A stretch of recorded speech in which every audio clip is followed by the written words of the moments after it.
one of the best tricks to have in your bag is to not chase the shot. I've done that so many times, and it just leads to a lot of frustration. You may get the shot, but it may take a while. The best way to do it is to find a good spot out there at Cattail, kind of set up a little bit, make sure your settings are good on the camera, and just sit there a little bit. And then eventually all the wildlife will start coming to you.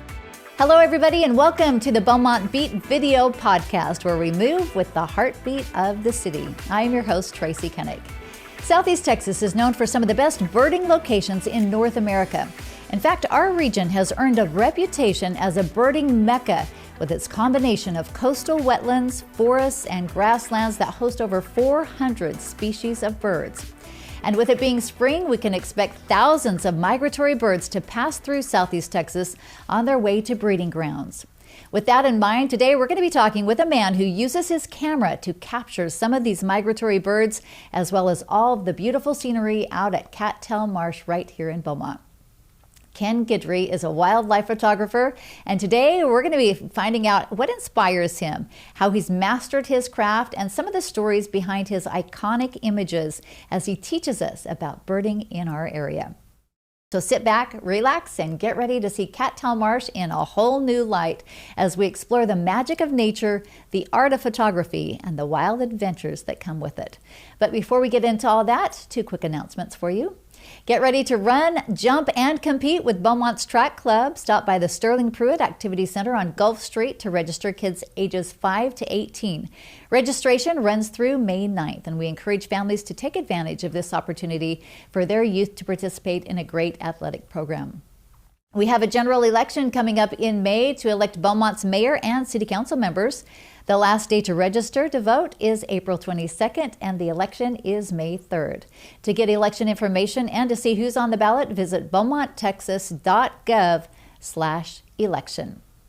And now let's get into today's show. Ken, thanks so much for joining me.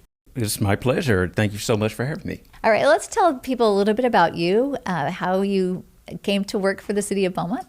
Okay, so it's kind of a long story, but I'll try to keep it short and concise. So 2013, I was going to school for graphic design, and unfortunately, I was diagnosed with cancer, and I had to kind of navigate through that, and that's what led me to kind of go outdoors and put a focus on just as a mental escape from the treatment I was going through. So I would start going to the Beaumont Botanical Gardens. I didn't have a camera at the time, I just had my phone. And I would take pictures, and I would tag Beaumont's social media accounts almost every single day in all of the photos that I posted online, just hoping that someone would see it. And lucky enough, smart move turned out. Social media. Right? Lucky enough, someone did see it, and that's when they reached out to me and had me come downtown to City Hall, the Beaumont Visitor Center, and they met with me. I told them my whole little backstory and everything like that, and it kind of snowballed from there, and that led me to really get out and put a focus into photography.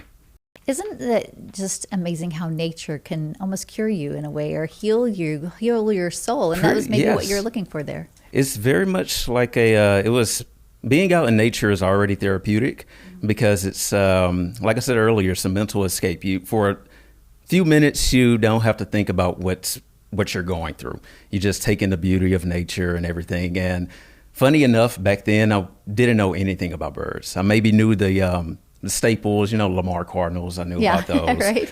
the bald eagle, and maybe the crow. But it's pretty much was my home away from home. And going out there, you meet a lot of birders, a lot of other photographers, and I kind of learned through them, and slowly transitioned to getting an actual camera and focusing on the birds. And at the time, I thought I was taking really good pictures, but as I look back now, I see that to me, they weren't that great. But with photographers and artists in general, you can be your own toughest critic. I love how a passion and then just asking a few questions turned into your livelihood. Oh, yes. It really has. It's funny how life works out, because back when I was first diagnosed, it's easy to kind of get taken down a bit with the whole the heaviness of the situation. I was diagnosed with GIST cancer, gastrointestinal stromal tumors, and it's along the stomach lining. So after finding that out, I have to kind of limit my physical exertion. And so photography was just another way for me to kind of connect with nature, even from a long distance, let's say. And I can just kind of take my time and just really look at what's around me and using my camera to focus in on those minute details of what's going on. And that's when I guess became a birder. Mm-hmm. I wasn't a birder before, but now I think I can safely say that I'm a birder now. Because you've been exposed to so many here in Southeast Texas. Oh, yes. And I have to ask before we get into more questions, how are you doing with your cancer? Right now I'm stable. I'm doing much better than how I was doing before. Right now I've been on a few different chemos and different clinical trials and things like that. Currently I'm on a chemo called Quinlock, and it's a oral pill, so I just take pills every day. But I've been on IV chemo, I've been on immunotherapy, but lucky enough, I've been able to meet other patients with my particular case. I started going to GIST cancer summits and being part of focus groups at MD Anderson. And through social media again, I've met other patients around my age. So we kind of formed a little, I guess, group. And the nature aspect of going out into nature and photography has really been a source for me to kind of lean on and find strength in that. I love that. And it sounds like there are a lot of other photographers out there. If there are people out in the audience that are thinking, oh, I like photography, mm-hmm. Can they come into some of these groups and meet some of the people, and how do they do that? Absolutely. It doesn't even matter the skill level. You can either be, like I said, I started with my phone camera. Mm-hmm. And so that's we what have, I used to. Yeah. Phones nowadays, they're right. Really good. And so, you can just take your phone and just go out to Cattail Marsh or Terrell Park in general, because it's an entire park. You can go to the botanical gardens, take photos of flowers and whatever, squirrels and things like that. You can go to the horse stables that's just down the street, take photos of horses running around. And then if you continue on, you'll get to Cattail Marsh and you can take photos of birds. And there's different apps to help you identify birds. There's eBird, there's Merlin, where you can pretty much hold up your phone and it records the sounds around you, and it'll let you know what birds you're hearing. Yeah. And we also have this program. You can find everything on our Facebook page, Cattail Marsh. We have this thing called Shuttle Strolls, and it's basically a walking tour of Cattail Marsh where I lead people to different hot spots around Cattail Marsh. Oh, cool. And okay. Like They're I said, tour guide. You can bring your phone, or we even have people that are veteran photographers that bring huge cameras, and it's a good way to kind of learn from them and prick their brains a little bit. Well, you have come a long way since that cell phone camera, because I just read this amazing article. You were featured in Texas Highways Magazine. Yes, I was. That's fantastic. I was. Yes. How'd this come about? So that came about through my coworker, Sadie Atha. She reached out to me and said that there was a journalist that wanted to do a story about bayou life and really focus on artists and other photographers in the area. So Wes Ferguson, he's a journalist, and he reached out to me, and we met up at Cattail Marsh, and we had a interview session with Kathy Spence, another local photographer. And we pretty much talked about the motivation behind our particular art forms. So for me, it was wildlife photography, and for Kathy, she does a lot of landscape photography. Do you only do wildlife? I do not only do wildlife is what I do primarily, mm-hmm. but I'm a photographer for the city of Beaumont, so they send me to different events around town. And then I also do my own photography. So I do, like senior portraits, baby showers, and things like that. But personally, now I'm going to be getting calls. Can you take my picture? Headshots and everything. A couple of weekends ago, I shot for the Harlem Globetrotters at Ford Park, so that was really fun. I got to pass the ball around and everything like that. So anything to do with a camera, I'm pretty much all for. Wow, so interesting. Okay, well, in just a moment, we're also going to learn a lot more about the birding here in Beaumont. But first, we're going to take a quick look at a commercial about the Beaumont Public Library System. Are you looking for a distraction-free zone to score some info on your favorite player for a class assignment? I'd love to invite you to join me at one of Beaumont's public libraries. We have plenty of computers you can research on. And of course, we have tons of books that you can hold in your hand. Your teacher will be proud, but your friends will really be impressed with the stats you can learn at the library.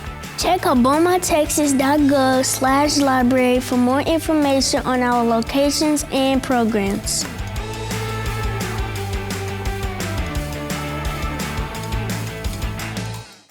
Those kids did a great job, and you can visit any of our Beaumont Public Libraries in person to get your free library card. And as always, you can stream this show and past episodes of the Beaumont Beat on multiple platforms, including Facebook, YouTube, and Spotify. Subscribe to our channel, like this episode, and share it with others so they too can enjoy it. And we're always looking for topics as well, so drop us a comment to let us know what you'd like to see in future episodes. And now back to our interview with Mr. Ken Guidry. Why don't you talk a little bit, Ken, now about the birding industry and what it does for our local economy here in Southeast Texas? So a little fact is that compared to other tourists that come to Beaumont, a birding tourist can spend 3 to 5 days as compared to a regular tourist that'll spend maybe 2 to 3 days. And a birding tourist will also spend about 2 times more than just an average tourist coming to Beaumont. So birding is an extremely important factor when it comes to Beaumont, just because the area, and Cattail is in a very special spot because it's actually at the convergence of 2 flyways. So we have the Central Flyway and then we have the Mississippi Flyway. Okay, explain that. So, so basically, to put it short, is that we get a very different group for fall migration and a very different group for spring migration. So different types of birds that fly. Different types of birds, okay. Yes. So you can come to Cattail Marsh different times a year and be able to get different types of birds. And birders take their species list very, very seriously. How do local people that want to get in on this action with the birding and to meet some of these other birders, how does that work if they're like, I want to go see what this is about? Yeah. So like I said earlier on our Facebook page, if you go to Cattail Marsh wetlands, you can look that up and you can see all the different events that we have going on. We offer tours, free tours with the van, because Cattail Marsh is about 900 acres and there's about 12 miles worth of trails out there. And it can be quite a bit to walk out there. So we offer the van Tuesdays and Thursdays, Tuesdays at 2:30 p.m., Thursdays at 9:30 a.m. And it's a free tour. You just go online, you reserve a seat. That way we know how many binoculars we can bring. And so it's a guided tour. So we'll tell you about all the birds and other animals that we have out there as well, alligators, and you can even find bobcats out there and things like that. Yeah. So we go to different cells of water out there. And so each cell, you can find different species of birds. So one cell, you can find diving ducks and wading birds. In another cell, you may find shorebirds, like the birds you'll find at the beach. So Cattail kind of offers different ecosystems where you can kind of explore, and you can either do that on your own or you can do it with us with the guided tour. Is there a fee for the guided tour? There is no fee. That's probably the best part. And we also have when you get to Cattail in the parking lot there, we have a wetlands educational center. It's kind of like a beach house almost that's in the parking lot. And so upstairs we have a pet turtle you can look at, which kids love. Her name is Totora. We have tables set up there. We have a restroom, water, arts and crafts for kids up there. And recently we added a discovery pad right on the outside of the building so kids can climb and play, and they can explore different things that we have out there. I don't think people realize how much there is to do at Cattail. Like Yes. they think you just go out and you see some cattails in the marsh, right? Oh, no. Like there's a lot more. It is much more than that. That's why we have people from all over the world, not just the U.S. or Texas, but all over the world coming to Cattail. And you'll see that if you go in the building, we have a big map and a globe where people can pin where they're from. And working at Cattail, I've met people from Tokyo, Germany, Hawaii, Alaska, the Netherlands. Just yesterday, I gave a tour to a couple from Colorado and some birders from Indiana. Wow. So yeah, there's a lot to see out there at Cattail Marsh. That's fantastic. Is there a trick to it? I've seen some of your photography, and like it looks like you're super close to these birds and just amazing pictures. How do you do that? I've tried to take a picture. Well, a few tips. So first of all, you only see the good things. I only upload the good. Yeah, there's like a lot 4,000 pictures to get that one. Yes, there's a lot of trial and error when it comes to bird photography, because With models, you can tell them, let's redo this. Yeah, exactly. With birds, you kind of have to, it helps if you know their behavior patterns and you know where they like, different birds like to hang out and everything like that. But a big lens does help a lot. So not to startle the birds. So I can be kind of far away and still get close up to the birds. But I found that even with a smaller lens, one of the best tricks to kind of have in your bag is to not chase the shot. I've done that so many times to try to actively seeking out the shot, and it just leads to a lot of frustration. You may get the shot, but it may take a while. So let it come to you. Exactly. The best way to do it is to find a good spot out there at Cattail, kind of set up a little bit, make sure your settings are good on the camera, and just sit there a little bit. And then eventually all the wildlife will start coming toward you. So you don't have to have that huge lens or anything like that. I've seen people come out to Cattail with the little pocket camera, and they get amazing shots because they just patience. It's the art of patience, and we're not a zoo, so every day will be different. So you may go out there one day, you may not really have the luck that you're looking for, but that's not a sign to give up. That just means you have to go out again, and maybe you can get something. Love it. Okay, anything else you want to add that maybe you haven't already about what you would tell people about Beaumont in general or about Cattail Marsh, what you can find here? So Beaumont in general, I will say one of the things that I appreciate most about Beaumont is that there's an emphasis to support our art. So whether it be painting or photography or any creator that's out here, they have so many different festivals and events to kind of portray their craft. Like we just had Mural Fest, and at Cattail, many people ask for our hours and everything like that. So Cattail itself, the marsh is open from sunrise to sunset, so you can go out there anytime. Bikes are allowed.